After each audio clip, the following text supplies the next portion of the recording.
welcome to our home. Kamusta kayo dyan? Tawag ko lang aking kasambahay. Papasok! Yan.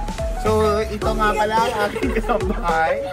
So, tara, pasok tayo sa aking magandang bahay. Siyempre, meron akong isang parking sa aking kotse. Tara, pasok pa. So, welcome to my humble home.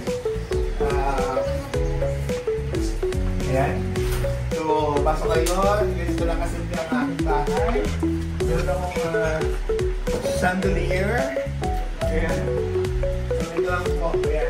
So, meron akong mga bisita dito. Hindi ko na, kasi yung mga bisita ko galing Manila. So, nandito kami ngayon sa Naga.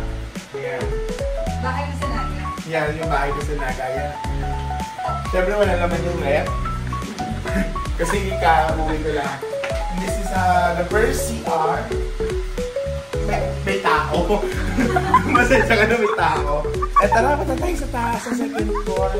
So meron doon tatlong bedroom. Tara! Tara!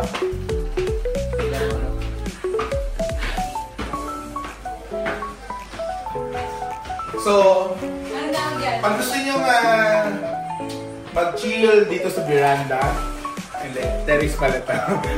Ayan, sa veranda, on the terrace. And this is the first room na pinagawa ko para sa dalawa kong anak. Ayan.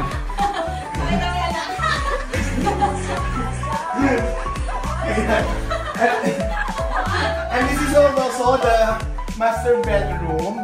Pasok ka sa master bedroom namin. Ayan. Pusa mo, pakita mo. At saka yung pusa ko. Pakita mo yung pusa ko. Ayan. Yung pusa ko. Yan din yung master bedroom sa aking asawa. And also, ito para, pasok ka. Ito naman para sa akin, dalawa kong katulong na kasama. Pakita ko yung katulong ko. Pakita ka katulong.